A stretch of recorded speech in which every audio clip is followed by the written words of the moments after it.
y lo llevamos en realidad a otros lados. Por mi parte lo llevo a la idea de la pedagogía. Para no hacer esto muy largo y economizar el tiempo, este concepto para mí es muy importante porque lo termino resignificando como la ludonarrativa pedagógica, en la idea de que la ludonarrativa pedagógica es la construcción del relato personal. Esto partiendo de un estudio, de una especie de ensayo sobre cómo podríamos utilizar los videojuegos, no tanto de manera didáctica, sino desde una perspectiva más bien de la Bildung o de la formación, traer este tipo de pensamiento crítico, etcétera, etcétera. Entonces, resumiendo un poquito, la ludonarrativa pedagógica sería la construcción del relato personal. Les dejo aquí una imagen para no ahondar tanto en este tema. El concepto principal en realidad por el que nace es disonancia ludonarrativa. El autor Cliff Hawking lo hace a través de un análisis del videojuego llamado BioShock. Pero bueno, yo recomiendo más analizar el videojuego de Grand Theft Auto 4 con la personalidad de Nico Bellic, que es el protagonista que están viendo. Pero bueno, lo dejo ahí más como por si les surge la curiosidad.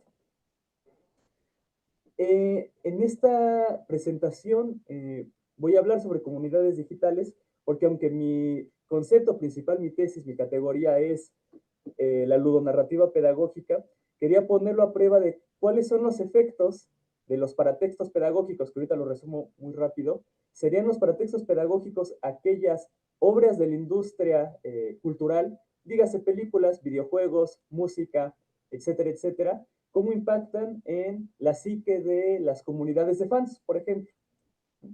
Entonces, quería ver si se cumplía esto que yo mencionaba como de manera idílica, de este modelo que tomaba de algunos autores como Johan Huizinga o Gadamer, ¿no? Que a través del juego uno puede, no sé, desarrollar este tipo de conciencia, de pensamiento crítico. Quería ponerlo a prueba a través de un estudio etnográfico, una etnografía digital, a través de la discriminación y análisis de ciertas comunidades digitales, comunidades de fans, ya sea que estén en Facebook, en YouTube, en Twitch, en Discord, ¿no?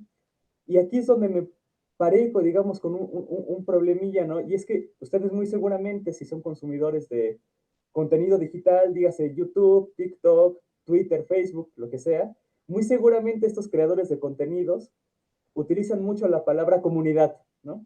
Quiero generar comunidad, esa es mi comunidad, hablo hacia una comunidad en específico, pero siento que la palabra comunidad se ha estado prostituyendo bastante, ¿no?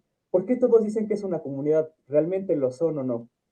¿Qué nos diferencia de una comunidad a un grupo social?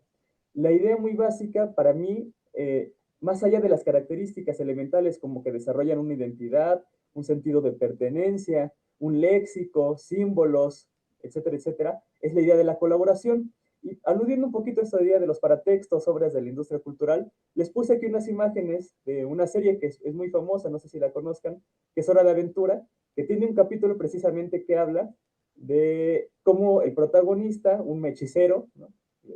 lo convierte en un pie, la serie se llama Hora de Aventura, el protagonista lo convierte en un pie, se encuentra con otras personas que también fueron convertidas en diferentes extremidades, en diferentes órganos de un ser, y terminan juntándose y colaborando para un objetivo en común, que es lo que ven en la segunda imagen, pelear con este hombre mágico, ¿no?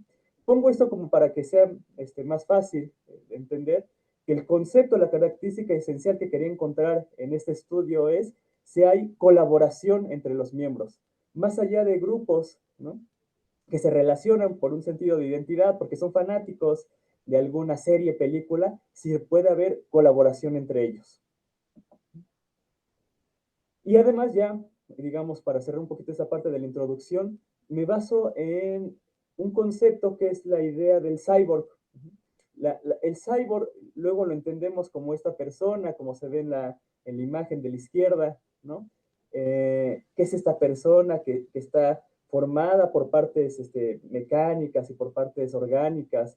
Es este ser que es como mitad organismo viviente, mitad máquina, pero hay un trabajo que me parece muy importante, que surge en el marco del feminismo y el materialismo histórico por ahí en el año de 1985, que es el Manifiesto Cyborg de Donna Haraway, una feminista y activista social. Y ella escribe en ese texto que no solamente existen cyborgs, como lo acabo de decir, sino que hay cyborgs ideológicos, ¿no? Ella piensa, no solamente, ¿no? Nos, digamos, ponemos unos lentes, ¿no? Y estamos interviniendo el cuerpo, sino que también nuestro pensamiento está siendo intervenido de manera ideológica. Y es ahí lo que yo pienso como pregunta clave para mi investigación es, ¿cómo será o cómo es la educación de estos cyborgs? Estas personas que podríamos decir en la academia están siendo formados a través de una educación informal, ¿cómo es? Una pregunta seria, no simplemente obviarlo. ¿Cómo es? Meternos más seriamente en el tema. Y es que sucede algo muy importante cuando pensamos en mediación tecnológica y juegos. Les puse a la derecha una imagen que es el Monopoly, muy seguramente lo conocen todos o la mayoría de los que nos encontramos aquí. Monopoly es una historia muy interesante porque fue creada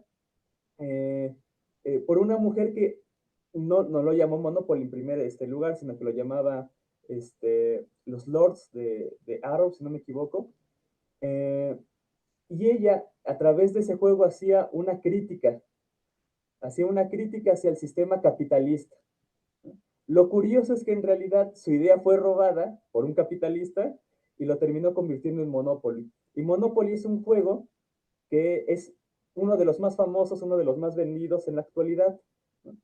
Y lo más interesante de todo es que esa idea clave con la que la había creado la autora, esta Alice McGee en primer lugar, se perdió por completo. Esa crítica al capitalismo, ¿no? Esa diferenciación, cómo lo quería llevar a través de las mecánicas del juego, se perdió por completo y hoy más bien lo llevamos como un simple juego de mesa que nos entretiene y que nos divierte. Esto a mí me preocupa un poco porque analizando ciertas comunidades digitales, me doy cuenta que los paratextos, las obras de la industria cultural, tienen una intencionalidad por parte del autor o de los autores, pero se reinterpretan y se resignifican a partir de la acción de las comunidades. O sea, como si hubiera un juego de doble intencionalidad. Por una parte, la intencionalidad del autor, una ideología que trata de aclarar, ¿no? Y otra, la interpretación que viene más bien de la ideología propia de las comunidades que juegan o que son el público objetivo de estas obras de la industria cultural. Aquí voy a detenerme un momento. En el análisis etnográfico de estas comunidades digitales, yo veía, digamos que dos categorías. ¿No? Me ponía a hacer una investigación sobre ciertos grupos de fans que surgían, por ejemplo, de algún videojuego que les gustaba mucho o de alguna película y que formaban comunidad a través de Facebook, de Discord, de Twitch. Y me di cuenta que podía catalogar a estas comunidades en dos grandes campos. La primera en comunidades potenciales y la segunda en comunidades ficcionales. Digo que la primera son comunidades potenciales porque serían estas comunidades que cumplen con los parámetros que más o menos dije con anterioridad.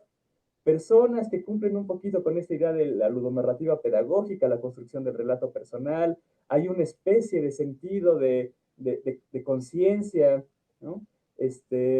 Hay un sentido de colaboración en estas comunidades, pero siguen siendo potenciales porque en realidad la mayoría de ellas datan desde hace 10 años. No podríamos, me parece que con esa edad, decir que ya han logrado cumplir con todos estos objetivos, sino que hay que ver cómo se van desarrollando a lo largo del tiempo. Pero hay otra, y es la que me gustaría hablar más a profundidad en este espacio, que son lo que yo nombro como comunidades ficcionales. La palabra ficcional, si uno busca su significado etimológico, quiere decir algo así como moldear, ¿no? Ficcionar es moldear. Y notaba que había ciertas comunidades que eran todo lo contrario a estas primeras comunidades potenciales. Comunidades que no desarrollaban pensamiento crítico, aunque ellos creían que sí. Comunidades que se llamaban a sí mismas comunidades, pero que no desarrollaban sentido de colaboración, ¿no? Sino que más bien ocurrió un fenómeno que en política se conoce como robo de la imaginería. Más bien eran comunidades que habían surgido de paratextos pedagógicos, de películas, de los simbolismos, de los significados de ciertas obras de la cultura pop, ¿sí? Pero que en realidad estaban utilizando una ideología conservadora, de ultraderecha. Ahorita les voy a decir más adelante cuáles son las comunidades en específico que hacen esto. Y por eso las llamé comunidades ficcionales. eran comunidades que no habían surgido con un sentido de comunidad, sino que estaban siendo más bien dirigidas por ciertos grupos de poder. Hablando en específico de esto, me di cuenta que ocurrió un fenómeno en la Internet, en la digitalización, que ya nos denunciaban un poquito algunos autores como Byung-Chul Han, ¿no? O el propio Jan Baudrillard, ¿no? Y es esta pérdida de sentido a través de la tecnificación y del capitalismo, el sistema económico en el que nos encontramos. Como todo está digitalizado, como todo está en el inmediato, en el momento, se pierden ciertos sentidos. Y hay una cosa bien curiosa, y es que haciendo el estudio de estas comunidades digitales, muchas de estas comunidades tratan de encontrar un sentido a sus vidas en retroutopías, ¿no? Por eso les pongo esta imagen de una máquina de escribir. La máquina de escribir nos da un sentido áptico, ¿no? Escribimos y nos da una respuesta de inmediato, sabemos que estamos escribiendo. El teléfono digital con todas sus funciones, como que nos perdemos en ellas, ¿no? Se pierde esa respuesta áptica, se pierde el sentido, nos decía un poquito este Byung-Chul Han, en un libro que se llama El aroma del tiempo, ¿no?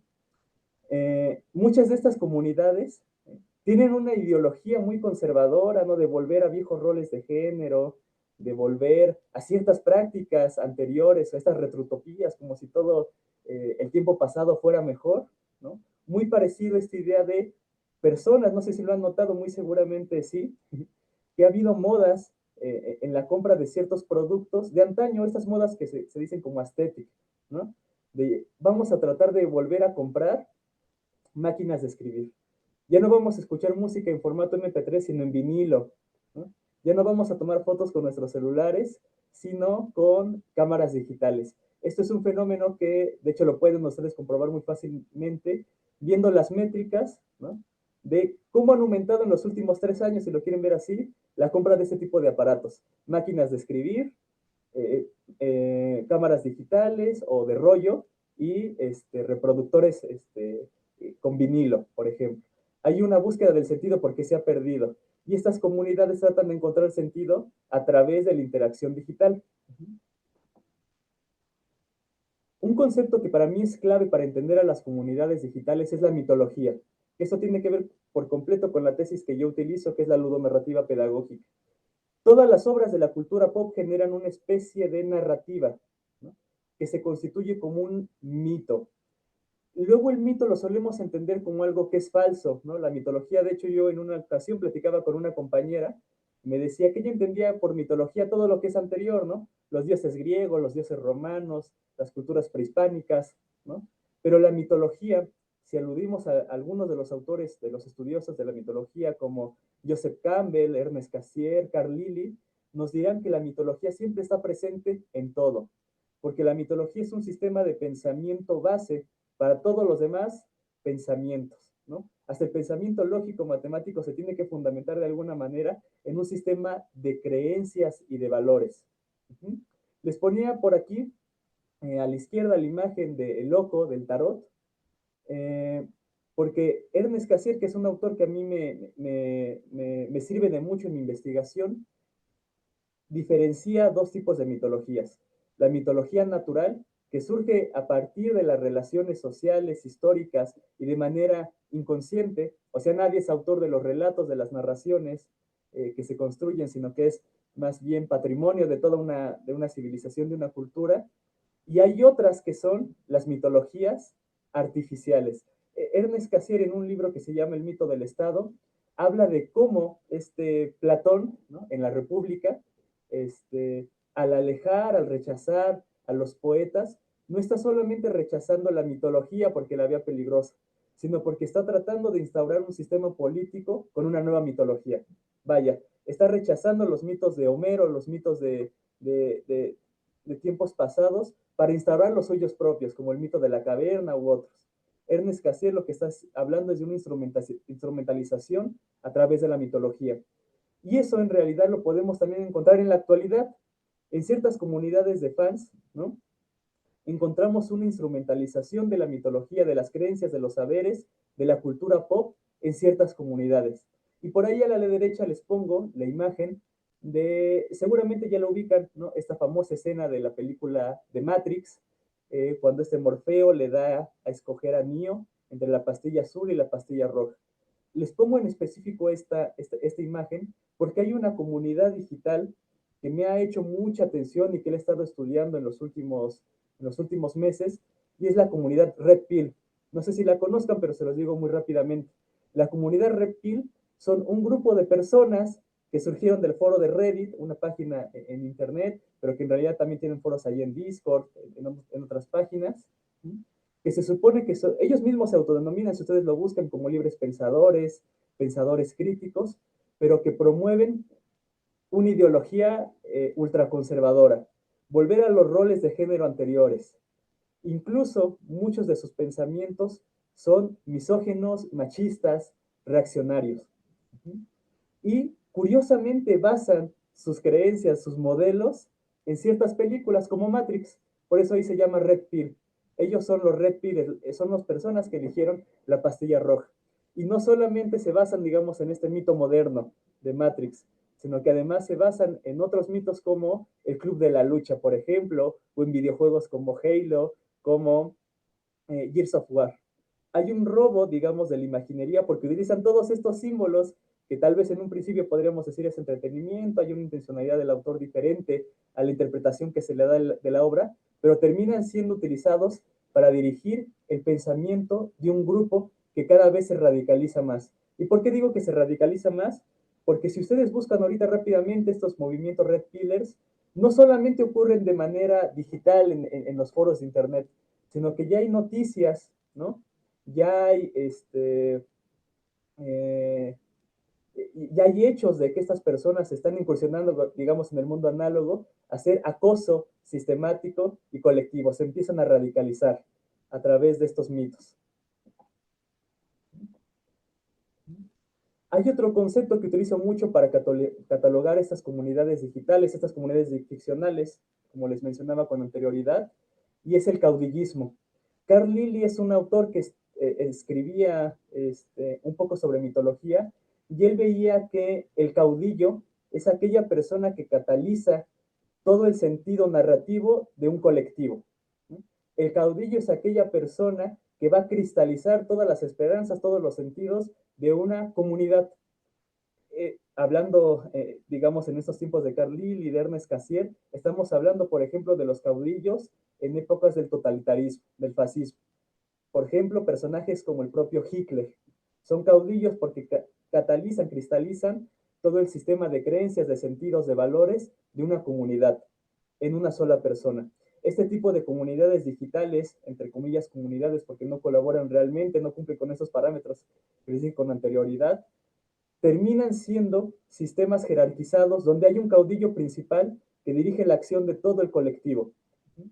Y todas las personas que lo siguen no están realmente siguiéndolo a través de una lógica, no hay un sentido, digamos, semántico, no hay hay muchas contradicciones en sus discursos, pero hay muchas contradicciones porque el caudillo o los mitos, los discursos que ellos están tratando de promover, no tienen que ser lógicos, sino que tienen que ser estéticos. Digo estéticos en el sentido de que aluden a la emoción, a la sensibilidad, ¿no? Como les decía anteriormente con la máquina de escribir, tienen que aludir a un sentimiento, a un sentido. No importa si está lleno de contradicciones los discursos que promueven estas comunidades, sino que más bien tienen que llenar de emoción a los participantes de estas comunidades. Les puse a la derecha la imagen de una persona que tal vez conocen, Temach, ¿no? Que es un coach, también muy relacionado con el movimiento Red Pill, ¿no? Y Juan muchos... Andrés, Juan Andrés, perdón que te interrumpa, si pudieras ir cerrando porque ya estamos pasándonos de tiempo. Ah, claro, de hecho está en el cierre. Gracias. Yo con esto ya estaba cerrando, sí, sí, sí. Sí, bueno, les mencionaba nada más esto rápidamente, si ustedes lo quisieran investigar. Eh, Estos, digamos, son como los conceptos que yo pienso para entender a las comunidades digitales, no desde una manera lógica, sino que hay que entenderla, digamos, desde estas perspectivas, desde la estética, desde la mitología, porque esto es un fenómeno que está creciendo cada vez más y más y más, y lo pueden ver, por ejemplo, en esta cultura del personaje Temach, ¿no? Yo creo que si quisiéramos ahondar en comunidades digitales, tendríamos que atender esto y no solamente en tratar de realizar recursos didácticos de cómo enfrentarnos a las comunidades digitales, sino entender todo el panorama, el contexto que hay detrás. Y bueno, por mi parte esto sería todo y les agradezco mucho su atención. Muy bien, muy amable, Juan Andrés. Muy interesante tu propuesta. Por razones de tiempo, en el caso de haber preguntas, le vamos a pedir que deje algún correo electrónico en el chat, si es posible. Así pueden comunicarse por ese medio. Y podemos dar continuidad, según el cronograma, a la Facultad de Estudios Superiores Zaragoza de la UNAM, México. Están en inglés. ¿Le parece bien? Si puede escribir en el chat su correo electrónico. Y Pero le dejo un correo. sí, por cualquier pregunta, por razones de tiempo que no tenemos disponibilidad para el momento de preguntas, lo vamos a hacer de manera sincrónica. Grecia Yareni Pérez Mar. Sí, en un momento comparto. Sí, ya le dimos la habilitación para que pueda compartir. Ahora continuamos con la presentación denominada EduBlog para la enseñanza de la modelación matemática en ecología, a cargo de Grecia Yareni Pérez Mar, Armando Cervantes Sandoval, Patricia Rivera García y Alejandro Josué Perales Ávila, de la Facultad de Estudios Superiores Zaragoza, UNAM, México. ¿Sí se puede ver mi presentación? Sí, sí se comparte. Ok, muchas gracias. Hoy les voy a presentar, como ya se mencionó, el trabajo titulado EduBlog para la enseñanza de la modelación matemática en ecología. Los autores de este trabajo son Grecia Yareni Pérez Mar, Armando Cervantes Sandoval, Patricia Rivera García y Alejandro Josué Perales Ávila. Comenzando con que Internet no solo facilita el acceso a información actualizada, sino que también permite crear ambientes interactivos entre profesores y estudiantes, potenciando el aprendizaje activo desde cualquier lugar, además de proporcionar acceso a información actualizada, facilitando la creación de entornos interactivos. Es aquí donde las tecnologías juegan un papel muy importante. La primera de ellas es la tecnología de información y comunicación, que son herramientas que permiten acceder, producir y comunicar información, como lo podría ser textos, imagen y sonido. Su incorporación en la educación plantea nuevos retos y oportunidades, tanto en entornos presenciales como virtuales. Estas evolucionan a las tecnologías para el aprendizaje y conocimiento, donde su enfoque está en el aprendizaje continuo fuera de las instituciones educativas. Las TAC fortalecen el proceso de enseñanza-aprendizaje y promueven análisis crítico y responsable. Después están las tecnologías de empoderamiento y participación. Estas tecnologías se proyectan hacia la creación de un conocimiento colectivo de alto impacto social. Con este contexto, un blog o un edublog es un ejemplo que puede funcionar tanto como una TAC, como su enfoque por su enfoque en el aprendizaje, como una TEP, debido a que permite la creación de contenido colaborativo y fomenta la participación activa de los estudiantes en el proceso educativo. En este trabajo se elaboró un edublog y la temática que se hizo fue el de dinámica de sistema. Este tema fue introducido por Jay Forrester en la década de 1950. Se aplica ampliamente en diversas áreas como son la economía, finanzas, estudios ambientales, salud y, como en este trabajo, biología. La modelación matemática, aquí es donde se integran elementos del ecosistema progresivamente, desde la identificación de componentes y relaciones hasta redes más complejas. Para comprender mejor cómo funcionan estos modelos, es fundamental conocer los componentes claves que los constituyen. En la dinámica de sistema, estos elementos básicos incluyen stocks, que son acumuladores o niveles que representan cantidades almacenadas en el sistema que pueden aumentar o disminuir como población o recursos. Después están los flujos, que son las tasas que modifican los stocks como entradas o salidas de recursos. Luego, las variables auxiliares, que son factores intermedios que afectan a los flujos, simplificando las relaciones dentro del modelo. Las constantes son valores fijos que no cambian con el tiempo, como tasas o parámetros clave, y los conectores, que son flechas que representan relaciones causales entre componentes. Existen softwares que engloban todos estos componentes y uno de ellos es BEMSIM, que a diferencia de otros software de modelación como podría ser, por ejemplo, Stella, BEMSIM tiene una versión gratuita y no se necesitan de grandes conocimientos en programación, ya que su interfaz es bastante intuitiva. BEMSIM es una herramienta de programación visual que facilita la creación, simulación y optimización de modelos de dinámica de sistemas.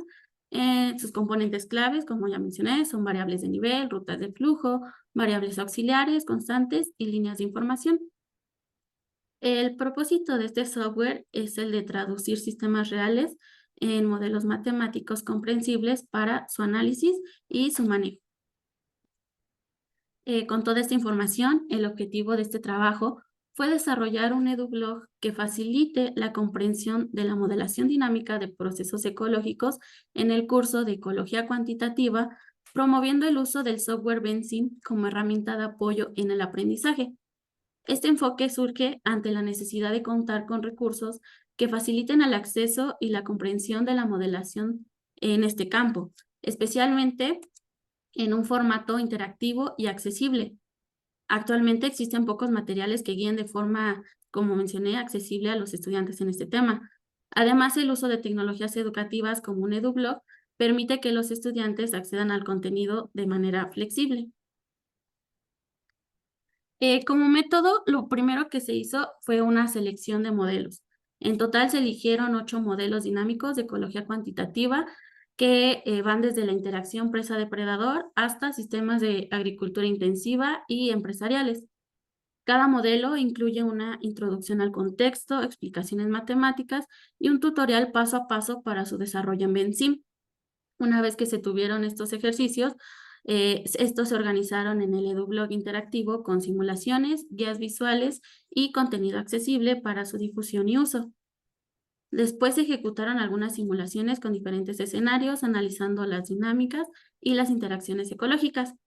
Por último, se aplicó un cuestionario para medir la claridad y utilidad del EduBlog.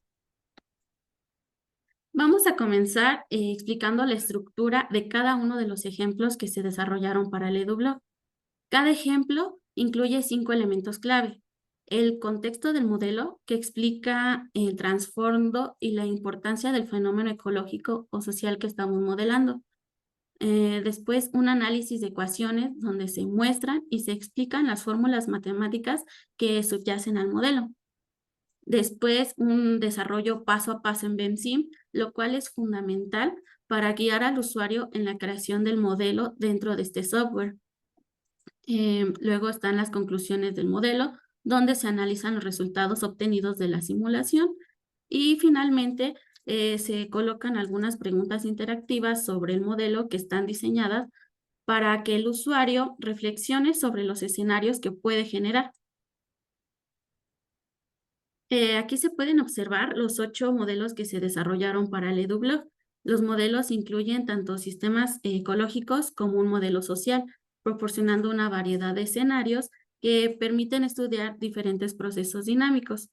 Los modelos son modelo presa-depredador con saturación de presas. El segundo es modelo con 3 stocks, donde son 2 depredadores y una presa. El tercero es un modelo de mosquito con 4 stocks. El cuarto, modelo de los efectos de la agricultura intensiva. Luego, modelo de pesca de camarón. Luego es un modelo de ingestión de toxinas. Después un modelo de un estudio de cerdos. Y por último, el único modelo social que se incluyó, que fue el de modelo de empresas innovadoras. Estos modelos fueron seleccionados para abordar una amplia variedad de situaciones desde lo ecológico hasta lo empresarial, permitiendo una exploración profunda de la dinámica de sistemas.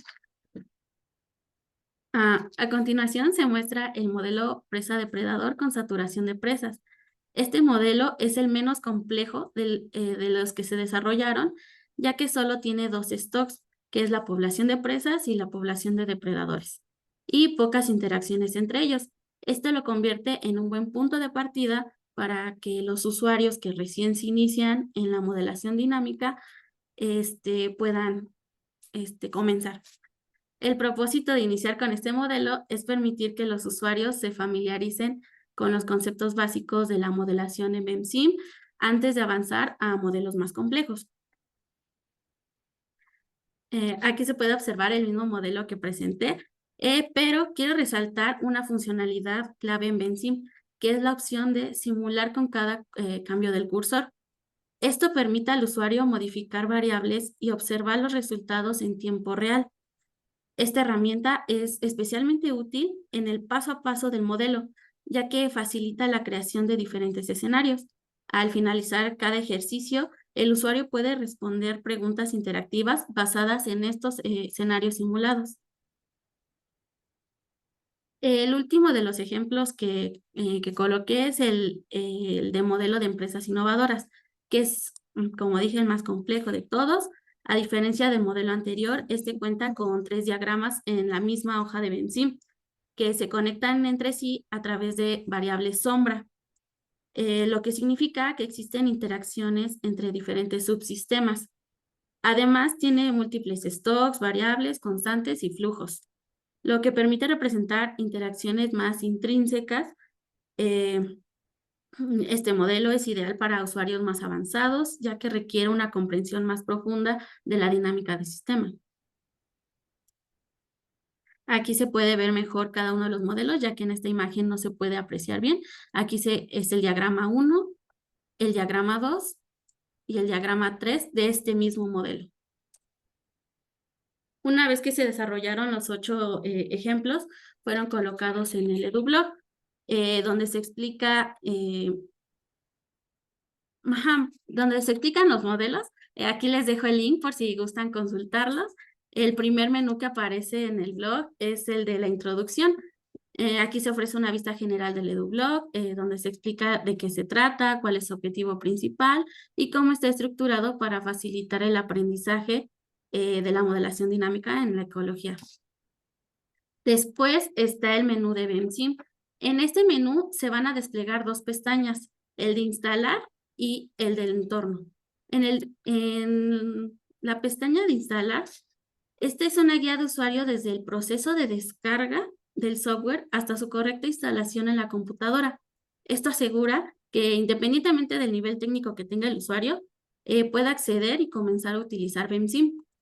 Después está el entorno. Aquí se describen los botones principales de la barra de herramientas de BEMSIM y sus funciones.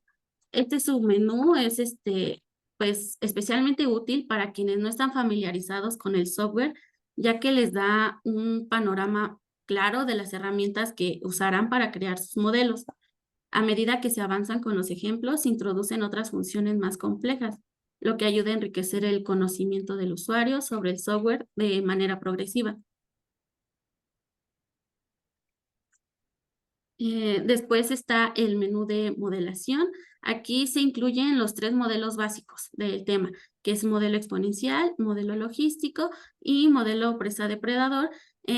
Cada uno de estos submenús incluyen un ejemplo de cómo construir y simular en BEMSIM, lo que da al usuario una base sólida antes de comenzar a abordar los modelos más complejos. Luego está el de aplicaciones en ecología, donde se vertieron los 8 ejemplos que mencioné anteriormente. Esta parte del EduBlog permite que el usuario pueda acceder de forma más profunda cada uno de los ejemplos, practicando con modelos reales, y al final está la pestaña de créditos, donde se da sus respectivos reconocimientos a las personas que ayudaron en su realización. Debido a que el desarrollo de los ejemplos es muy amplio, se resumieron al momento de colocarlo en el EduBlog para que sea más sencillo para el usuario. Cada uno de los 8 modelos está estructurado de la siguiente manera. Primero, proporcionamos una descripción resumida del modelo para que el usuario sepa de qué trata antes de involucrarse más a fondo. Luego, incluimos capturas de pantalla del modelo y las gráficas obtenidas con BEMSIM, lo que le da al usuario una idea clara de cómo se verá su trabajo. Luego se colocan los datos del modelo, de modo que el usuario pueda reproducir el modelo en su propia computadora. Y por último, se adjunta el documento PDF con el paso a paso detallado para aquellos que quieran conocer más a profundidad cómo se realizó y más sobre el contexto del modelo.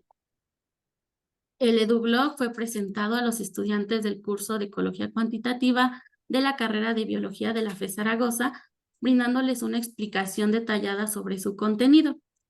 Como parte de la actividad, los estudiantes realizaron uno de los ejemplos proporcionados por el EduBlog y respondieron preguntas interactivas relacionadas con el modelo seleccionado, lo que les permitió profundizar en su comprensión de los conceptos.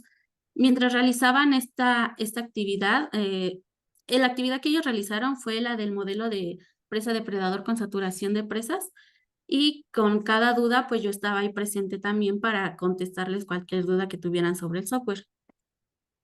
Una vez que terminaron la actividad, se les realizó un cuestionario para evaluar la percepción de los estudiantes del curso sobre la utilidad del EduBlog. Los estudiantes valoraron aspectos como la accesibilidad, la relevancia y el impacto del EduBlog en su aprendizaje. Los resultados fueron muy positivos. El 92.9% de los estudiantes consideró que el EduBlog es fácil de navegar, refuerza los conceptos del curso y lo recomendarían a otros. El 92.8% lo vio como una herramienta relevante para la asignatura y el 78.6% afirmó que los ejercicios y ejemplos les ayudaron a comprender mejor tanto la modelación como el uso de BEMSIM. Como discusión de resultados, tenemos que se puede observar que el EduBlog desarrollado ha cumplido con su propósito principal de apoyar el aprendizaje en ecología cuantitativa mediante la modelación dinámica con BEMSIM.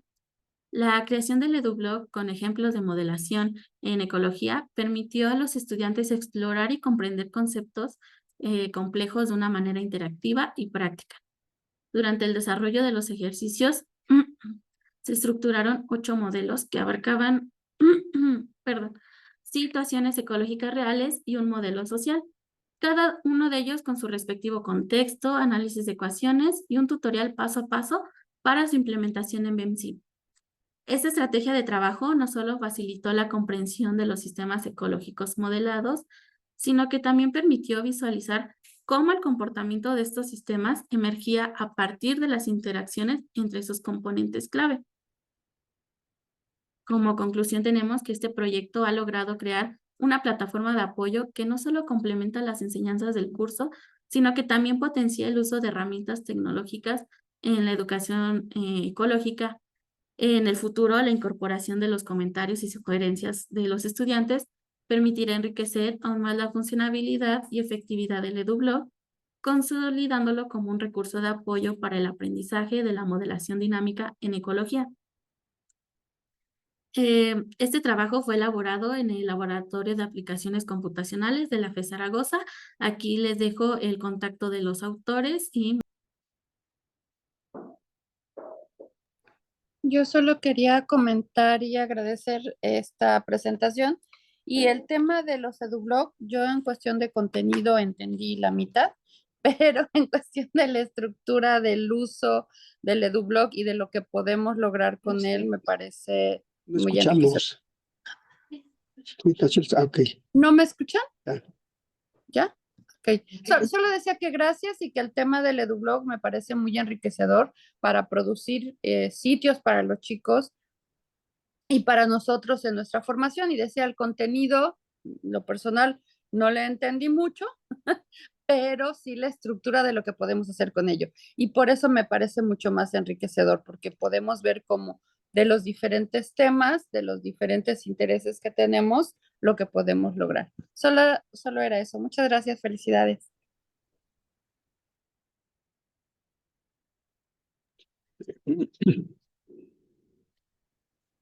¿Sí? ¿Alguien más? ¿Preguntas? Bueno, ¿Sí? un comentario nada más. Bueno, ¿Sí? Una de las cosas interesantes del trabajo de Grecia es que logra darle esa formalidad de desarrollo del material. Generalmente hablamos de estrategia didáctica y hablamos de una serie de herramientas para llevar el curso a buen fin, pero cuando nos vamos a la tecnología luego nos cuesta mucho trabajo. Y ella logró manejar muy bien su estrategia didáctica de cómo manejar todos los contenidos y llevarlos desde lo básico hacia adelante. Pues creo que un punto clave es ese. Hemos hecho muchos materiales y creo que hemos logrado por fin en este trabajo, con toda la inversión de tiempo que le ha hecho Grecia, eh, formalizar la estrategia de cómo llevar, y como decía la doctora Magda, no importa el tema, aprovechar ese formato nos puede llevar a generar materiales de buen nivel. Era mi comentario, gracias.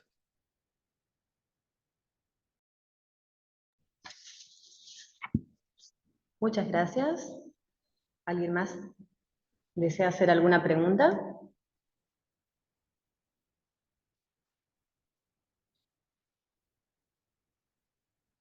Sí, como comentaban, quizás el contenido no es específico de nuestras especialidades, pero sí uno lo puede tomar ideas y adaptarlo al área.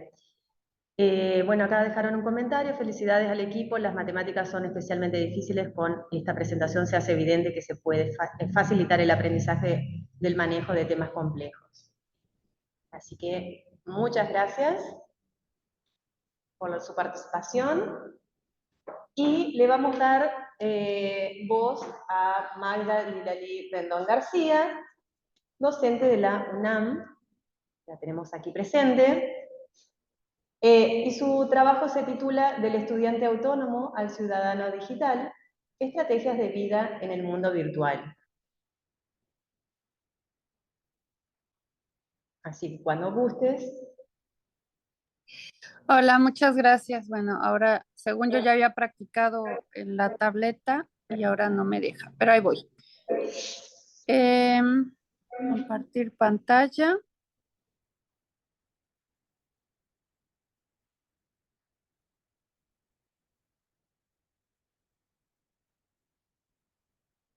Se supone que ya está transmitiendo. ¿Sí lo pueden ver ustedes? Sí, Magda. Ok. Se ve, se ve pequeño. Entonces déjenme hacerlo grande. ¿Ahora sí? Perfecto. Perfecto. Bueno, pues del estudiante autónomo al ciudadano digital, estrategias de vida en el mundo virtual. Me interesa mucho trabajar esta parte de cómo lo que estamos buscando es que nuestros estudiantes sean autónomos, pero no solamente para que puedan realizar con responsabilidad, con conciencia sus actividades, sino para esta visión de el ser ciudadano digital, el ser una persona responsable que conozca sus derechos, sus obligaciones en el entorno personal, en el académico, en el laboral. Ok.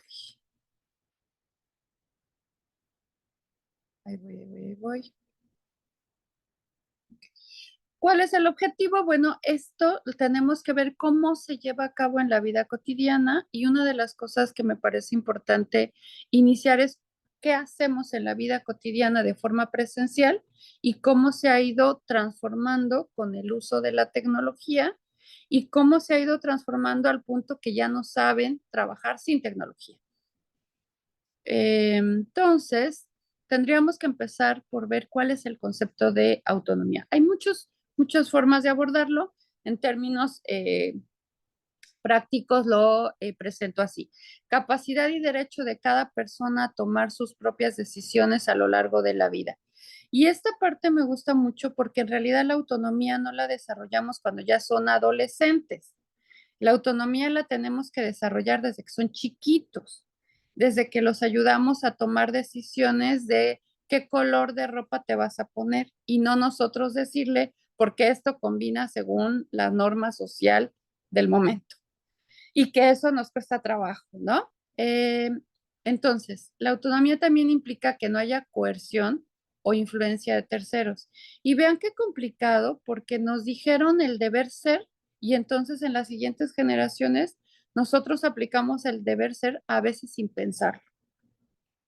También es importante entender que la autonomía es la capacidad de establecer normas propias sin influencia externa o interna. Y eso ustedes me van a decir, eso no se puede, Magda, porque está la ética, la psicología, el derecho, la educación, las normas sociales. Justo por eso es importante identificar qué hay, cómo se hace, cómo se vive, cómo se relaciona uno y por qué esas prácticas de antes ya no, o cómo sí, pero cómo se adaptan a trabajarlo en línea. Entonces, tenemos que considerar lo moral, lo ético, lo filosófico, esta idea del deber ser, las normas, la voluntad, el derecho, la independencia, sea lo que eso signifique, la responsabilidad, sea lo que eso signifique, y los autos, el autoconocimiento, la autoestima, la autorregulación, la autogestión, la autoevaluación. Intento con esto mostrar que la autonomía es mucho más que decir si yo tomo decisiones. Implica en qué me apoyo para tomar decisiones. Y entonces pienso, siento, actúo, o primero actúo, luego pienso y luego siento, o primero actúo, luego siento y luego pienso. Y tiene que ver con la autonomía, el cómo defender nuestras decisiones, o en este caso los estudiantes, pero que aprendan a apoyarse en qué. Bueno, esta idea del esquemita del lado derecho nada más es para reforzar la parte de las creencias de la autonomía y de la responsabilidad. Eh, por lo tanto, para que el estudiante sea autónomo, necesita asumir responsabilidades, aprender a tomar decisiones, aprender a romper la inercia. Y entre las pautas que podemos considerar nosotros en el aula son las metas, la comunicación, la colaboración, los autos que les decía, y un plan de actividades de aprendizaje. Aprender a aprender para que puedas empezar a aplicarlo en otros escenarios. A mí me gusta usar el trabalenguas de aprender a aprender para aprender a enseñar, para enseñar a aprender. Es decir, primero aprendo yo a aprender, luego aprendo cómo enseñar y luego enseño a que el otro aprenda. Trabalenguas ya lo sé, yo solita me hago bolas a veces. Beneficios del aprendizaje autónomo, el empoderamiento, el desarrollo de habilidades, la motivación intrínseca y extrínseca, la preparación digital y la flexibilidad educativa. Y espero que se vaya notando que me voy yendo hacia, ok, si voy a desarrollarme, necesito adquirir ciertas características. Y entre estas características es la parte de lo digital. ¿Pero qué es un ciudadano digital? La ciudadanía digital es el conjunto de derechos y responsabilidades que las personas tenemos en el entorno digital. Fíjense qué importante es. Somos ciudadanos que sabemos comportarnos, en teoría, en la vida real, como dicen los chicos, en la vida real ya fuera de la escuela. Pero esa vida real, dentro y fuera de la escuela, se replica en línea. Es decir, así como sabemos cruzar las calles, tenemos que saber en dónde entrar y en dónde no entrar, o quién puede entrar a nuestros espacios y quién no puede entrar a nuestros espacios. Por eso es importante comprender el hábitat en el entorno digital y desarrollar conocimientos, habilidades, actitudes para poder ejercer derechos digitales, fortalecer la convivencia democrática y aprender a tener un uso seguro, responsable, participativo, creativo, crítico y reflexivo. El ejemplo que yo le pongo a mis alumnos es, tú no le abres la puerta a cualquier persona para que entre a tu casa.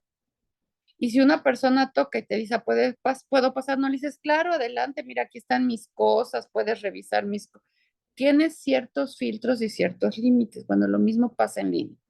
Por eso es tan importante saber las cuestiones de seguridad, de las contraseñas, de los espacios privados, y que entonces pasamos a otro escenario que tiene que ver con qué beneficios genera la ciudadanía digital para las personas. Porque no solamente es, sí, ya entendí. Como me muevo en lo presencial, me muevo en línea. No, pero aparte en línea tenemos que aprender a manejar ciertas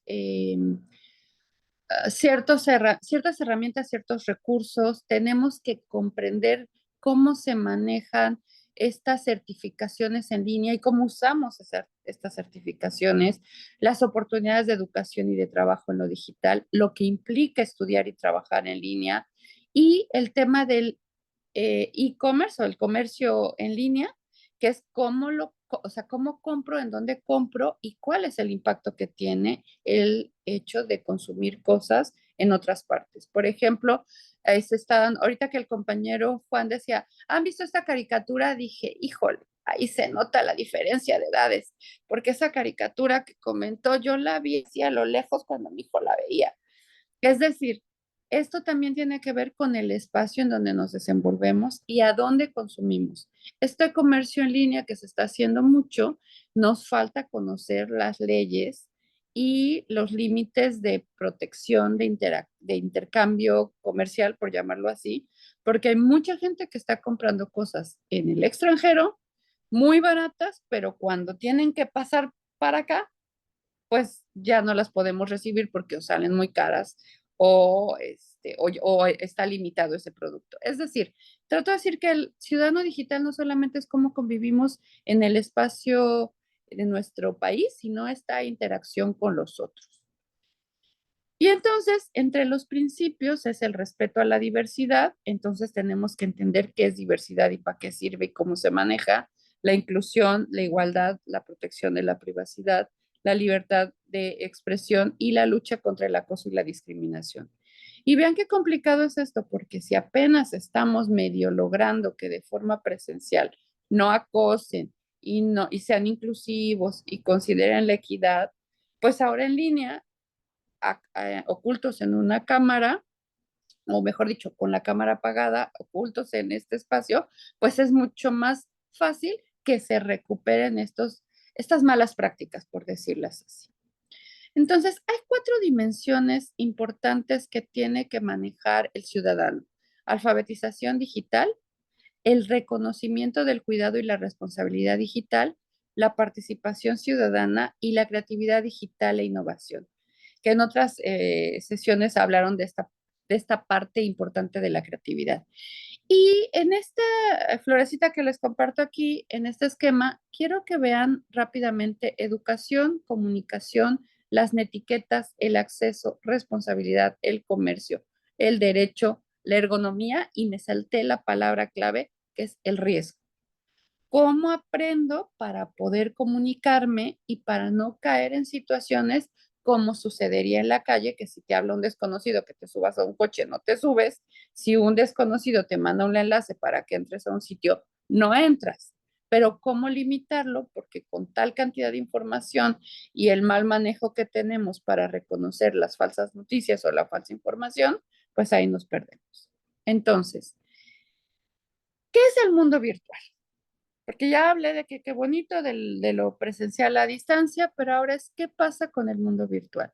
Tenemos que reconocer que este entorno artificial en el cual una comunidad puede interactuar entre sí, sea utilizando personajes o avatares u objetos o bienes. Es decir, no solamente nosotros como estamos aquí interactuando, sino que se interactúa en mundos creados en línea y en mundos creados para personajes creados también, en donde tomamos la figura o la imagen de un avatar, de un muñequito, de un otro. Y entonces soy yo a través de un otro que quién sabe qué hace en ese mundo, que es virtual, pero que implica si son mundos sociales, mundos de juego, mundos educativos o mundos de realidad virtual. Y mi intención no es satanizarlos, ahí me avisan si voy viendo, me regreso. No, mi intención no es satanizarlos, sino identificarlos porque tienen sus ventajas y sus desventajas estos mundos. Pero hay que saber qué y cómo y para qué los vamos a utilizar. Entonces, 4 puntos clave que quiero considerar. Primero, saber saber, saber hacer, saber ser y saber convivir. Es decir, estos conocimientos que tenemos, cómo los aplicamos, cómo eso nos transforma y cómo eso implica que nos relacionemos. Por ejemplo, ahorita se supone que yo sé manejarme en línea, pero resulta que hoy no estoy en computadora ni en laptop, estoy en tableta. Y no le hallo todavía y todavía me peleo con la tableta y tuve que hacer cambios y tengo el teclado, pero no lo podía conectar. Entonces, sí, pero los dispositivos, los nuevos aparatos, los nuevos programas implican que estemos en constante actividad y por eso les pongo la imagen del rompecabezas, porque implica que estemos en conjunto. Que si yo me pongo nerviosa y me falla, le pueda decir a mis compañeros, oye, mejor te paso la presentación porque ya me puse nerviosa y ya no puedo, ¿sí? O ya el sistema no quiso, o como ayer que se nos fue la luz acá en Chetumal, etcétera, ¿sí? Entonces, saber, saber hacer, saber ser, esa parte es importante, cómo yo me transformo con lo que voy aprendiendo y cómo eso va a influir en mi relación con los otros. Entonces, necesitamos una comunicación clara, efectiva, afectiva y asertiva. Les metí todas las ideas en una. Es decir, cómo yo armo mi mensaje, lo coloco en un canal, se lo paso al otro o a los otros, este otro lo desenvuelve, lo recibe y me responde. O no me responde, o me bloquea, o prende la cámara, o apaga la cámara, o se sale de la sala, o lo que sea. Entonces, hay que tener muy claro cómo me voy a comunicar, a quién se lo voy a comunicar, qué es lo que quiero decirle, dónde le voy a poner el énfasis, si es una orden o es una pregunta, y cómo no perdernos en enredos, que eso es muy dado de nuestras sociedades, me ayudarán los compañeros. En México es muy dado que le des vueltas a las cosas, te pierdas en la discusión y a qué querías llegar, ni el que hablaba se acuerda.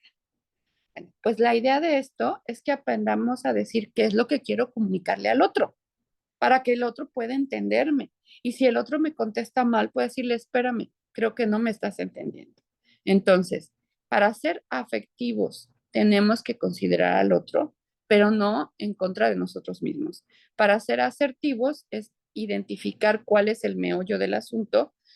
Yo cuando doy clases de comunicación en este sentido digo, hagan su orden del día. Vamos a hablar de esto y de esto, y luego de cosas generales que a lo mejor no se pueden resolver ahorita, pero ya quedan abiertas para lo que sí. Porque si lo comunicamos al calor de la euforia, va a haber problemas. Entonces, todo esto que estoy diciendo lo quiero centrar en las habilidades. Las habilidades es el conjunto de conocimientos, actitudes, hábitos y emociones que permiten a las personas tener éxito, sea lo que signifique éxito. Y ahorita les digo por qué digo así. En la vida personal, en el trabajo, en el colegio y en las relaciones. Y entonces tenemos el entorno de aprendizaje, el desarrollo profesional, el currículum de la institución y las instrucciones que me establecen hacia dónde vamos a evaluar, qué es lo que vamos a valorar, y luego las habilidades para la vida, el pensamiento crítico, la comunicación, colaboración, creatividad, las competencias TIC, además de las asignaturas y de las temáticas que se esperan en este siglo XXI. Y yo los voy a invitar, aquí abajito está el enlace del video, que justo no lo pude insertar, pero para que ustedes cuando tengan la presentación le echen un ojito, que tiene que ver cómo vamos estas habilidades a usarlas primero en términos generales y luego con el uso de las tecnologías. Entonces, tecnologías de la información, la comunicación, conocimiento y aprendizajes digitales, que los hemos visto por separado en un inicio. Las tecnologías de la información y la comunicación, que luego entendemos que podemos usarlas para el aprendizaje y el conocimiento y que podemos usarlas para el empoderamiento y la participación. Ay, no sé qué le moví. Ustedes sí me ven, ¿verdad? Bueno, ahí me dicen porque ya no sé qué le moví. Ahí vamos bien. Vuelvo a ponerla en grande. Entonces, rápidamente es en el proceso de enseñanza-aprendizaje, todo esto que estamos hablando está centrado o concentrado, tanto en el docente como en el estudiante, y solamente cambia, por ponerlo en solamente, el cómo lo voy a enseñar y cómo lo voy a aprender. Entonces, cómo lo enseño implica qué consideraciones tengo de los qué es para que mi estudiante sepa qué va a hacer. y qué conocimientos previos tiene y cómo son sus inteligencias múltiples, emocionales, etcétera. Y del otro lado también cómo yo aprendo para ver qué es lo que estoy poniendo de eje y cómo lo contribuyo a los demás.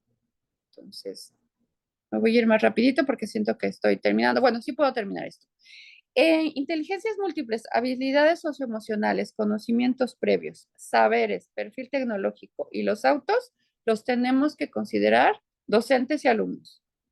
Y luego, contenidos, recursos, tiempo, actividades, comunicación, están en el lado de la enseñanza para guiar, digamos, o para facilitar, y en el lado del estudiante para poderlo apropiar y poderlo aplicar.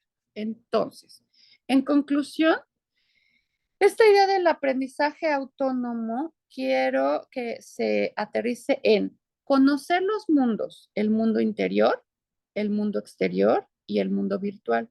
Y lo puse así porque algo que ya no me daba la vida para compartir es, si no nos reconocemos como sujetos, nos perdemos en la marea del otro. Y en el mundo virtual peor, porque entonces nos cuentan historias que nos creemos. Y si tenemos baja autoestima o no tenemos claridad en muchas cosas de nosotros, este mundo interior como que se diluye en ese exterior y en ese exterior virtual. Otro punto importante son los saberes. Hay que trabajar en qué sociedad estoy, cuáles son los saberes que se manejan, cuáles son las ideas que damos por hecho y cómo empezarlas a cuestionar, cuál es ese imaginario social. Esa IS que tienen ahí es imaginario social. ¿Cuál es el tiempo y el espacio en el que estoy viendo las cosas? Un ejemplo, mi papá decía, una cosa es libertad y otra es libertinaje. Ay, qué gordo me caía cuando me decía eso. Y cuando crecí entendí, sí, cierto, una cosa es libertad y otra es libertinaje, pero ya la explicas de otra forma porque como a mí me la explicaron no me quedaba claro y me molestaba. Entonces ahora la explicamos distinto. Bueno, es un poquito en ese sentido el tiempo y el espacio. Habilidades socioemocionales, cómo identifico la emoción del otro, cómo identifico mi emoción y cómo lidio con mi emoción y con la emoción del otro. Es importantísimo, considero importantísimo el desarrollo digital. Por eso hablo de la alfabetización digital, porque necesitamos poquito a poquito irnos acercando, porque además no vamos a terminar. Vamos aprendiendo a manejar un celular, ya no lo cambiaron, vamos aprendiendo a manejar una computadora, ya no la cambiaron, pero ir poco a poco conociendo los principios básicos para desarrollarnos. Es importante que el sujeto sea integral, desde conocer hasta ser. Es importante que en el proceso de enseñanza-aprendizaje, si quieres, hazme señitas de cuánto me queda, ¿eh? Yo aquí te estoy viendo, Vanessa. En el espacio, perdón, en el proceso de enseñanza-aprendizaje, incluir la tecnología y considerar los distintos perfiles tecnológicos, tanto del docente como del estudiante. Y en el ciudadano digital, fortalecer cuáles son las obligaciones y responsabilidades para poder entender cuáles son los derechos a los que podemos acceder y los que no se están considerando poder hacerlos evidentes.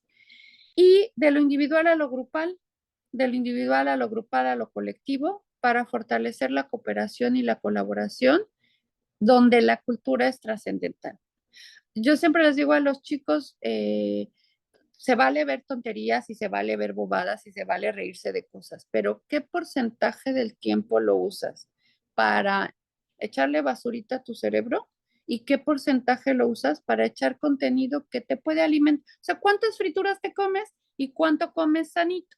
¿No? Un poco eso. Sí vean tonterías, sí vean cosas que a lo mejor para mí son tonterías, pero que no son tonterías, pero también vean otras cosas para poder cuestionar por qué no me gusta el museo o por qué no me gusta cierto artista o por qué no me gusta cierta película o cierta exposición de escultura, etc. Y finalmente la construcción del mundo virtual a partir de las realidades. Y de las realidades reconozco que estoy hablando de distintas miradas. En este espacio, por ejemplo, hay una realidad de aquí para allá o una percepción, corrijo, hay una percepción de la realidad de aquí para allá y hay una percepción de la realidad de quien está viendo mi participación y va a haber una percepción distinta de quien vea la grabación. Entonces, entender que la percepción de lo que estamos viviendo también influye en este punto de vista y en cómo lo estamos interpretando. Bueno, espero haber aterrizado con claridad. Aquí están las referencias y ahí voy. Muchísimas gracias. Ahí está mi correo por si quieren preguntarme algo o reclamarme algo. Muchas gracias. Dejo de compartir. Muy bueno, Magda. Listo. Muy claro, y creo que no podíamos dejar de lado en este congreso sobre el aprendizaje mediado por tecnología, el tema de la construcción de la ciudadanía digital, que en estos mundos que vos hablaste, bien, me interesó esto, que vos nombraste el mundo interno, que yo siempre hablaba del mundo virtual y el mundo real, y yo después pensaba, estos mundos se confluyen y es uno solo para ellos, porque más que nada yo lo veo en mis alumnos adolescentes que ellos están acá físicamente en el aula, pero están contactándose con un amigo que está en otro lado. Pero también ese mundo interno, cómo confluyen en esta interacción entre los diversos mundos, es muy interesante me pareció. Y esto, resaltar de los derechos y más que nada las responsabilidades que tenemos y tienen nuestros estudiantes como ciudadanos, y no olvidarnos que tienen que ser responsables en todos los diferentes mundos. También se ve que muchas cosas que dicen en la virtualidad o en las redes sociales nunca lo dirían cara a cara. Es como que construyen una identidad diferente en la virtualidad. Cómo ellos se presentan en la virtualidad hacia los otros, es diferente. Y también hay muchos haters en las redes que, bueno, ya sabemos, comentan de forma agresiva. Entonces, esos son temas que a mí me preocupan y me ocupan. Justamente a principio de año realizamos una charla relacionada con esto y con las amenazas que existen en las redes, como por ejemplo el bullying, el cyberbullying o el grooming, entre otras amenazas que pueden existir. Así que me parece excelente que lo hayas mencionado y dejo el espacio abierto a preguntas, consultas. Si alguien quiere... Mientras me preguntan, nada más quería compartir que justo estos temas de suicidio, de ciberbullying, de acoso, son temas que como tradicionalmente no se hablan, los chicos tampoco lo comparten.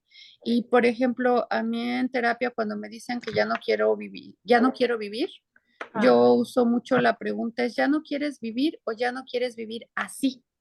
Exactamente. Y casi siempre logro que con el así logro sacarlos de ese oscurito y hay un hilito de luz que dicen, sí es cierto.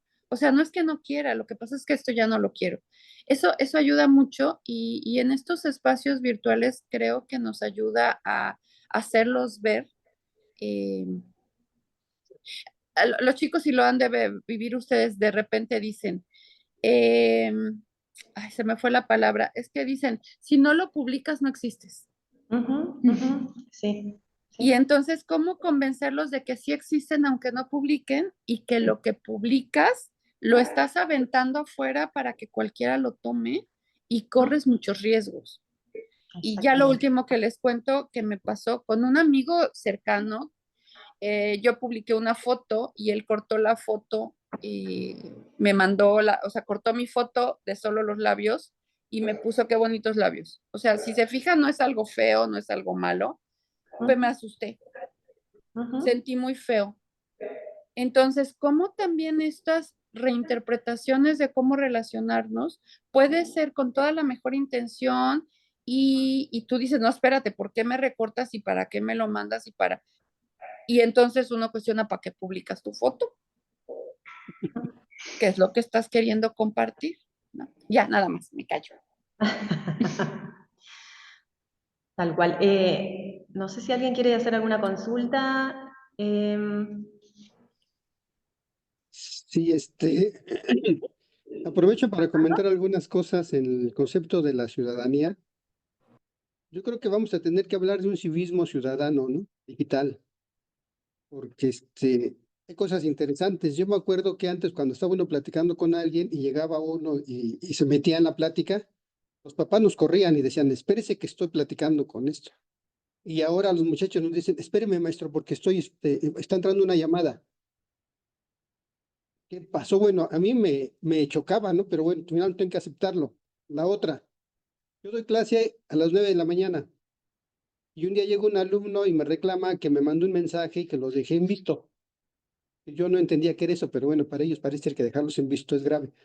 Y le digo, sí, pero ¿qué pasó? Dice, pues es que le mandé el mensaje y checo y el mensaje me lo mandó a las 3 de la mañana. Yo le dije, no, pues yo a esas horas estoy durmiendo. Generalmente es lo que hacemos la mayoría de los mortales. Ustedes están despiertos todo el día y toda la noche. Y entonces, esas cosas interesantes, ¿no? Es ese sentido de la inmediatez a la cual de repente nosotros no respondemos porque, es más, hay veces que vemos mensajes y ahorita le contesto y ahorita se va todo el día. El celular en clase, es otra vez ese concepto de que estás pero no estás, ¿sí? Y llegar a esos conceptos de cuando empezó a entrar el celular en el aula, de que me dejan sus celulares, o me los apagan o me los ponen en la mesa, es secuestrarle la vida al alumno durante 2, 3 horas. Él no lo va a aceptar, ¿no? Entonces nos hemos tenido que ir adaptando, pero también sería interesante hablar de un decálogo, de hablar de un civismo digital, hablar de este tipo de cosas. Y ahorita que decía la doctora esto de cómo se comportan en las redes, yo me acuerdo que antes decían los papás, no, es que mi hijo es uno en la casa y es otro en la escuela. Entonces ahora somos unos en la casa, somos otros en la escuela y somos otros en las redes. Y en Que las redes. con unas facilidades que ponemos todo, ¿no? Que estoy desayunando y que vean qué comí hoy. ¿Y eso a quién le interesa? Y sin embargo hay gente que sí nos dice y nos comparte. Y a mí me llama mucho la atención. Entonces sí es cierto, tenemos que adaptarnos. El mundo está cambiando, pero sí sería interesante generar este contexto de civismo digital y aceptar que todo lo que está en la red es público. No quieres que nadie se entere, no lo publiques, ¿no? Entonces son de las cosas interesantes y que inclusive mucha gente ya nos sigue cuestionando, ¿no? De que vas a ver a alguien y le planteas cosas cara a cara en lugar de face to face. Todavía te dice, pero ¿por qué veniste? ¿No hubieras mandado un mensaje? No, pues porque yo no quería dejar evidencia de lo que te tenía que decir, ¿sí? Y eso la gente no lo entiende, los muchachos no lo entienden, ¿no? Parejas de novios que están en una banca platicando por el celular, cuando era más sabroso la interacción directa, ¿no? Pero bueno, son tiempos modernos y nos tenemos que seguir adaptando.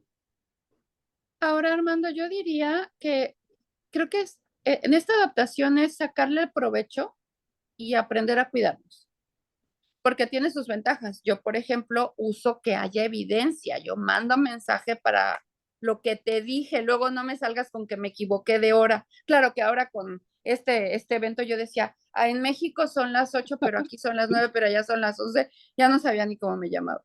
Pero a lo que voy es, yo no quiero que se satanice, yo lo que quiero es que se aprenda a usar. Y ya no lo metí en esta presentación, pero sí hay decálogos que nos permiten establecer reglas de juego, digo yo. Entonces, por ejemplo, mis tesistas saben que me mandan un mensaje y si no les contesto en 24 horas, me tienen que escribir de nuevo porque seguramente los dejé en visto y ya se me olvidaron. Mis alumnos no tienen mi WhatsApp, tienen el correo y saben que yo lo reviso con ciertas características. Establecemos horarios de consulta, es decir, hay que establecer con claridad las reglas de juego, como ahorita que decías el ejemplo de las casas, yo pensé, en mi casa no podías llegar a las 11 de la noche a una casa, se veía mal. Entonces, pues tú no vas y le llamas a las 11 de la noche. O sí, porque resulta que trabajas todo el día y tu hora de recibir llamadas es a las 11 de la noche. Entonces, creo que tendría mucho que ver con aclarar cómo, cuándo, para qué. Y no, por ejemplo, ahorita que decías del celular, los que somos un poquito más grandecitos, no teníamos celular, pero teníamos unas tiritas de papel que escribíamos y las pasábamos y platicábamos en el salón pasando el mensajito en papelito, así. Entonces, yo le digo a mis alumnos, nosotros también teníamos nuestro chat primitivo.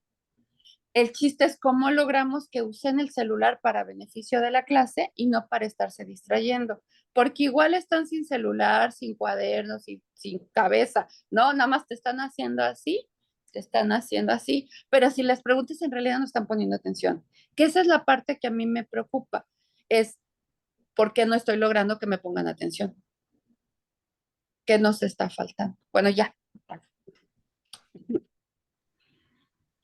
Esto para seguir debatiendo y hablando y charlando, la verdad que este tema da mucho para hablar.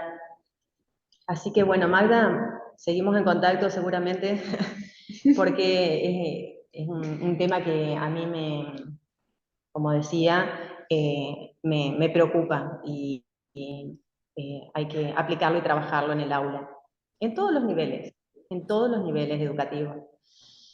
Así que bueno, muchas gracias. Si les parece, continuamos con la presentación del maestro Francisco Javier Jiménez García, que él estaba asignado en otra sala y lo reasignaron a esta. Sí, ¿qué tal? Muy buenos días. Hola, maestro, ¿cómo le va?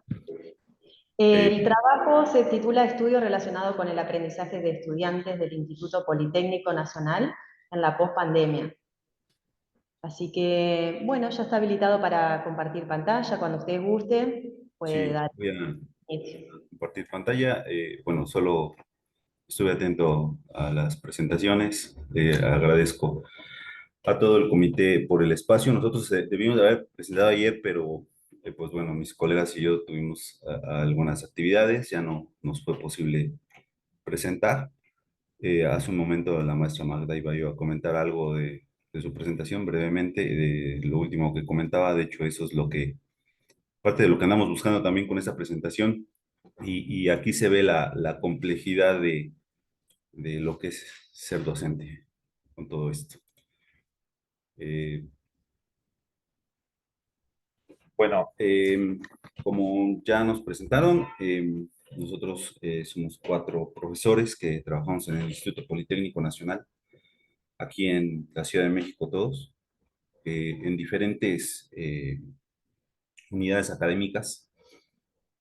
Tal vez el tema pues de todos es pues, ya conocido, pero estamos con miras a construir algo tecnológico. Con el resultado, el proyecto todavía está en proceso, está en progreso y estamos como a la mitad de la investigación. Hemos encontrado algunos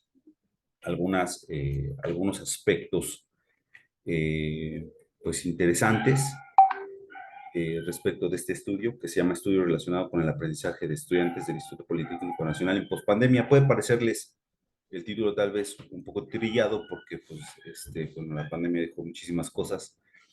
Entre otras cosas, nos dijeron que ni siquiera nos sabíamos lavar las manos. Eran situaciones muy complejas y obviamente en esta complejidad de la docencia, en esta complejidad de los ambientes de aprendizaje, porque en realidad eso es lo que hacemos con todo esto, generar ambientes de aprendizaje, generar situaciones para que los estudiantes puedan aprender. Yo también estoy como muy interesado en esa parte de la autodidaxia, no tanto de la autonomía, sino de la autodidaxia. Es algo muy complejísimo, según algunos estudios y algunos especialistas, algo que es una de las competencias, lo marcan así, o de algunas, vamos a llamarlo, si no queremos llamarle competencias, habilidades, eh, donde nos señalan algunos especialistas que es una de las cosas más difíciles de alcanzar o lograr durante el desarrollo académico, incluso personal de una persona. Entonces, bueno, reitero, nosotros vimos algunas situaciones a partir de la pospandemia o a partir de la pandemia o posterior a la pandemia. en el instituto se generaron muchas estrategias de enseñanza. Se abrió un abanico de posibilidades, y no solo en el instituto, yo creo que esto fue a nivel mundial en todas las escuelas. Reitero, tuvimos que, todos en general tuvimos que aprender nuevas cosas, ¿no? Tener nuevas situaciones. Siempre teníamos en mente o tuvimos en mente mantener la calidad educativa. Sin embargo, es totalmente visto actual, ya existen también algunos estudios relativos a esto. Se observa que existen una serie de situaciones con los estudiantes, ¿no? Esas situaciones se manifiestan de diversa forma, neurológicamente, emocionalmente, y pues, por supuesto el rendimiento académico también es uno de los indicativos donde se observan estas situaciones. Bueno, por tales motivos, por todo esto que he comentado, se realizó o se está realizando una investigación. Bueno, ya se levantaron datos, ya se construyó una muestra. Específicamente se hizo no sé, de cerca de de las 90 escuelas que hay en el instituto. Se realizó ya una muestra, se eligieron a tres, dos en el nivel medio superior y una en el nivel superior. Específicamente, yo estoy en el nivel superior, trabajo en la Escuela Superior de Ingeniería Mecánica y Eléctrica. En la carrera de Ingeniería en Control y Automatización estoy en una carrera que se puede decir forma la columna vertebral de los enfoques que han mencionado a lo largo de algunas ponencias, como Industria 4.0, Educación 4.0, que son unas perspectivas que tienen que ver con el Internet de las cosas, con blockchains, con plataformas, por supuesto, no solo para el aprendizaje, para muchas cosas que se realizan, ¿no? Y bueno, mis compañeras están en dos escuelas del nivel medio superior, específicamente en el CECIT número 3 y en el CECIT número 6. Y tomamos muestras para ver esos factores que afectan el aprendizaje. ¿Cómo lo hicimos? ¿En qué vamos y cómo estamos haciendo todo ello? Bueno, estamos tomando una teoría que se llama representación social, ¿no? Es una teoría eh, que tiene que ver, es una rama de la psicología social, que hace referencia a la manera en que las personas construyen, comparten, comprenden la realidad social a través de creencias, valores, imágenes, conceptos compartidos, obviamente en una sociedad o en un grupo. En este caso, pues son grupos escolares. Estas representaciones van a permitir que los individuos se comuniquen entre sí, comprendan su entorno, ya que proporcionan marcos de referencia para interpretar realidad y actuar dentro de esta misma teoría, ¿no? Las representaciones sociales, por supuesto, entonces, son producto de una interacción social como un proceso que influye en las prácticas y actitudes colectivas. Eh, Maestro Francisco, en el chat dicen que no avanza la presentación. Nosotros podemos ver la diapositiva número 4, sí, pero no está en modo presentación. ¿Está bien? sí, estoy de hecho en la 4. Ah, Estoy en la número 4. Estoy justamente explicando lo de la teoría de la representación social, digo brevemente. bien, Ahorita bien, bien. voy a seguir avanzando con las llamadas diapositivas. Muy bien. Bueno, decía yo entonces de la teoría de la representación social, uno de sus principales exponentes, Sergei Moscovici, explica que las representaciones sociales son un conjunto de conceptos, afirmaciones y explicaciones que se originan en la vida cotidiana. Entonces, nosotros tomamos como base esta situación esta teoría de la representación social para ver, primero, cómo se comporta esta muestra que tomamos y segundo, con esa en un posterior proceso al que estamos llevando actualmente, poder elaborar algún tipo de plataforma. He escuchado algunos ponentes hablando ya de algunas plataformas, de algunas situaciones. Nosotros también estamos pensando en hacer eso, por eso es la inscripción en este congreso, en este espacio de socialización, para que, bueno, aquí tomamos algunas ideas, aunque ya tenemos nosotros una situación definida. Eso lo vamos a hacer en el siguiente año, es la continuación del proceso, del proyecto. Aclaro también que dicho proyecto está registrado ante la Secretaría de Investigación y Posgrado del propio instituto, permitiendo su aval y su financiación para que podamos obtener algunos resultados.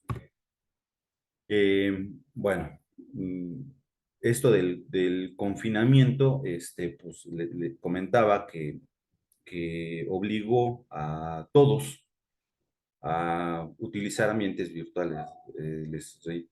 Muchos, pues no sabíamos, muchos aprendimos sobre la marcha. Bueno, en mi caso no tanto, yo ya utilizaba algunas plataformas, utilizaba ya algunas cosas que me ayudaban justamente a crear ambientes de aprendizaje.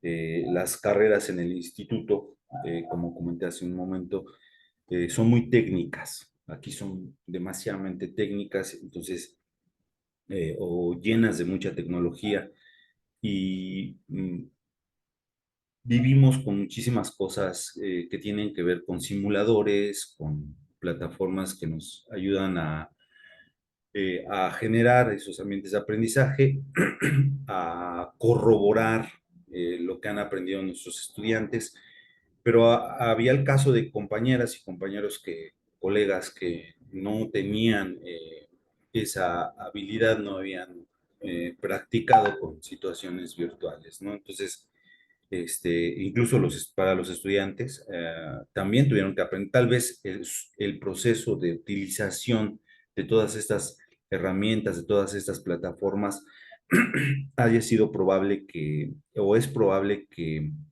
les haya sido más sencillo eh, aprenderlo que a los mismos profesores. Entonces, eh, esto también lo estamos tomando como parte de la preparación que queremos hacer para los estudiantes, para que ellos se conviertan precisamente en eso que algunos ponentes ya comentaron, eso de la autonomía, eso de la autodidaxia, eso del liderazgo que deben de tener. Es una parte de nuestro interés. Eh, eh, por otro lado, también hemos encontrado en esta investigación que todos, de alguna manera, esto de la pandemia, hubo una alteración psicológica. Este, eh, ya lo comentaban precisamente a su momento la maestra que me antecedió. Estas situaciones son muy visibles, son muy palpables, eh, situaciones que se han generado y tenemos la hipótesis de que es producto del estrés pospandémico.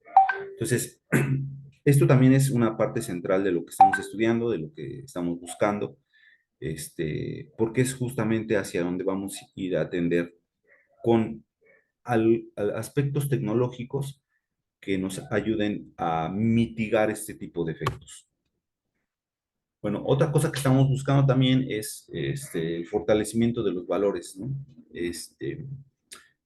Eh, este proyecto, esta situación que a todos nos trajo determinadas problemas, determinadas inquietudes, muchas veces negativas, también la vemos como una oportunidad para justamente enfocar el sentir, la comunicación, la forma en cómo nos dirigimos, porque hemos encontrado estudios donde hacen énfasis en todo esto ahorita estoy comentando y que ayuda a, va a ayudar o va a incidir en la forma en cómo se desarrollan cada uno de los estudiantes. Esto también nos va a traer como consecuencia una serie de factores que, que van a estar ligados a la educación, justamente. Creo que todos nosotros estamos pensando en cómo mejoramos nuestros docentes, cómo aprendemos de mejor forma cada una de las cosas que estamos mostrando, socializando con nuestros estudiantes. Entonces, nosotros también estamos en una búsqueda similar. Estamos jalando esta experiencia pospandémica a cómo podemos renovar esta situación de la construcción de ambientes de aprendizaje. Y de ahí nuestra propuesta, por supuesto, ahorita todavía no puedo hablar del resultado porque, reitero, todavía no cumplimos el año de búsqueda. Este proyecto tiene un aliento de aproximadamente 2 años. En el siguiente año vamos a construir esta plataforma. Vamos a tratar de cristalizar esto que estamos ya viendo a través de un levantamiento que hemos hecho, que ahorita voy a explicar más o menos cómo fue realizado y que nos permita, este resultado nos pueda permitir un aprendizaje un poquito más personalizado, un poco más adaptativo, obviamente manejado con los diferentes ritmos y estilos de aprendizaje que tienen cada una de las personas a las que atendemos, incluidos nosotros mismos. Actualmente, los docentes, reitero, no creo que sea exclusivo del instituto, yo creo que es más bien generalizado. Eh, Estamos utilizando plataformas educativas, generalmente, y comerciales. Por ejemplo, en el caso del instituto, se hizo un convenio con Microsoft y utilizamos mucho la plataforma de Teams, por ejemplo. Sin embargo, también utilizamos el mismo Zoom, utilizamos Classroom, utilizamos algunas otras plataformas, aunque las versiones Pro las tenemos en Teams debido a ese convenio que se realizó entre el instituto y Microsoft para podernos dotar de buenas versiones. Incluso yo, para mi sorpresa, con el paso del tiempo y la pospandemia, yo utilizaba, por ejemplo, mucho Moodle y migré todos los contenidos de las asignaturas que yo imparto.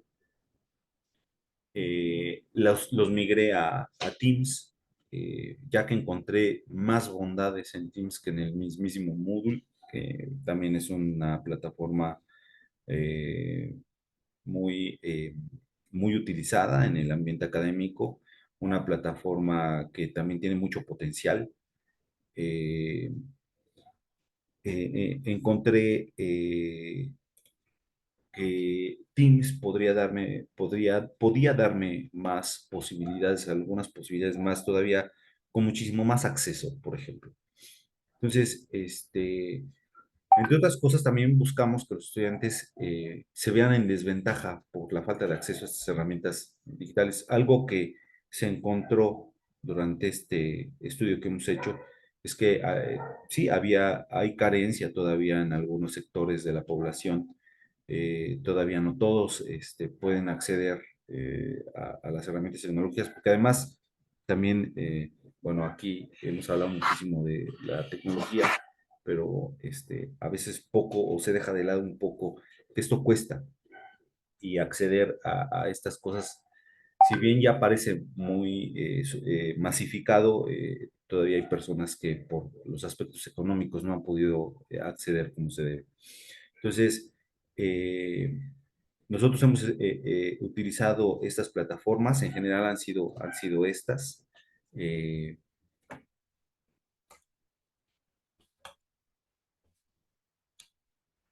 Y bueno, lo que buscamos también, entre otras cosas, es que los alumnos tratamos de asegurar que con este estudio se pueda ayudar, no vamos a poder asegurar, pero sí podemos ayudar a que algunos estudiantes tengan acceso a tecnologías, aún en lugares de difícil acceso, aún en condiciones adversas, en condiciones complicadas, ya que si algo nos dejó esta situación pospandémica es que creo que nadie va a dejar de utilizar las tecnologías. Sabemos el gran potencial que esto tiene y la flexibilidad que esto puede utilizar, ¿no? Actualmente, en mi caso, yo utilizo ya una especie de modelo híbrido, o sea, si bien imparto clase presencialmente, algunas cosas, las evaluaciones, muchos de los ejercicios que se dejan, los casos que se tienen que resolver, los hacemos en línea, ya no los hacemos con papel, ya no los hacemos de manera impresa, sino los hacemos utilizando plataformas que ayuden a flexibilizar este aprendizaje, ¿no? Entonces, por un lado, tenemos que garantizar esa digitalización, tenemos que garantizar la libertad de expresión, tenemos que garantizar el acceso a todo este conocimiento e información. Y bueno, ahora podemos ver en este modelo, les digo, híbrido que estamos, pues digamos, comenzando, a pesar de que ya llevamos un par de años haciéndolo, eh, tenemos que estar atentos a estas situaciones emocionales. Algo que comentaba la maestra que me antecedió es esta parte, la encontré en su presentación valiosas palabras en cuanto a esta parte emocional de los seres humanos, porque es algo que nosotros también estamos buscando con este proyecto. Entonces, ¿qué se hizo o qué se ha hecho hasta ahora? Bueno, pues hemos hecho una investigación mixta con 3 escuelas, les decía yo, son escuelas del instituto. Utilizamos la teoría de la representación social. Bueno, planteamos variable independiente, variable dependiente. eh,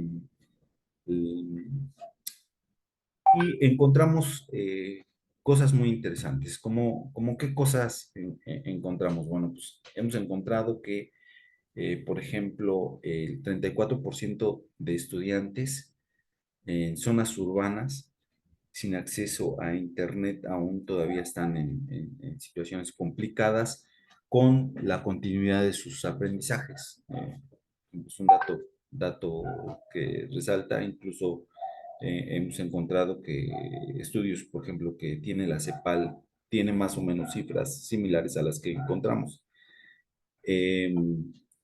Por supuesto, esta fase de adaptación todavía no la logran todos. Ha sido una fase complicada. Se requiere o existe una gran necesidad de apoyo para estudiantes, incluso para los docentes. Hay un impacto, hemos encontrado también este impacto psicológico y obviamente socioemocional en la muestra que hemos hecho. Bueno, pues ahí pueden ver, por ejemplo, hicimos un levantamiento con cuestionario hecho en Google. Les pedimos la teoría de la representación social solicita que las personas que contesten este tipo de línea eh, nos compartan 10 palabras que se les vengan a la mente, ¿no? Pedimos que dentro de este instrumento que realizamos, nos compartieran 10 palabras que tenían que ver con aspectos de la pospandemia, con aspectos del COVID y relacionadas con su aprendizaje. Y bueno, pues encontramos cosas muy interesantes. También, bueno, en algunas ocasiones nos compartieron frases cortas nos compartieron algunas opiniones cortas de estas resultado de estos cuestionamientos. Y bueno, ¿qué fue lo que encontramos? Pues, por ejemplo, cosas como clases y métodos de enseñanza, horarios, por ejemplo, interacción con compañeros y profesores, internet, tecnología, motivación, salud y bienestar, eh, laboratorios, encontramos apoyo familiar, encontramos familia, encontramos aspectos de estudio y dedicación, aspectos de entorno y ambiente académico. Encontramos también aspectos de economía, aspectos psicológicos, aquí hablan de sueño, de descanso, de Maestro Javier, que si puede Sí, usted avanzar las diapositivas. sí, sí, maestra, ya estoy casi por terminar.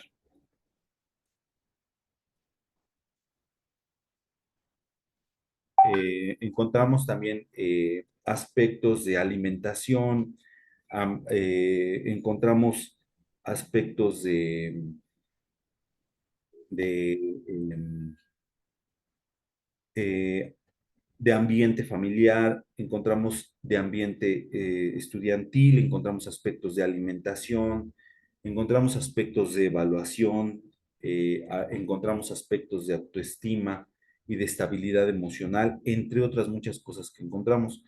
Estos son algunos ejemplos de lo que hemos encontrado en cada una de las de las escuelas donde hicimos el levantamiento. Aproximadamente se hicieron alrededor de 400 cuestionarios. Se pidió a estudiantes de esas 3 diferentes escuelas que nos ayudaran a contestar. Y reitero, esto está en construcción. Con estos resultados ya vamos a poder plantear.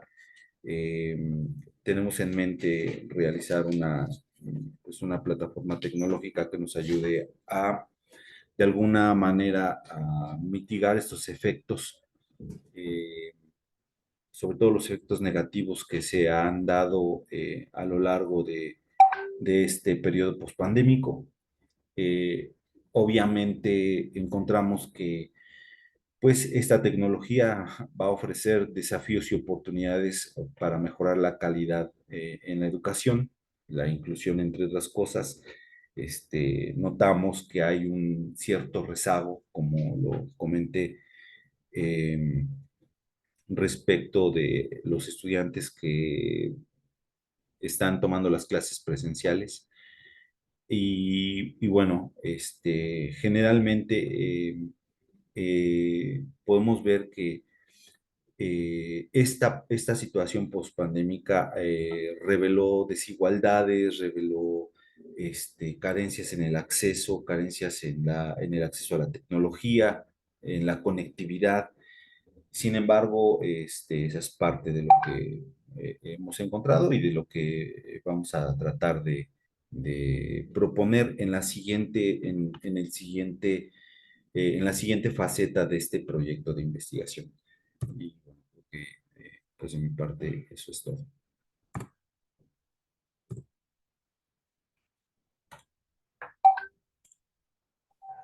Bueno, muchas gracias, maestro Francisco.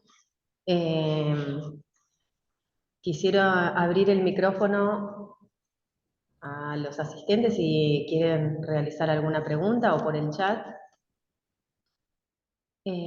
Bueno, yo estaba escuchando que hablan de tratar de mitigar los efectos negativos post pandemia.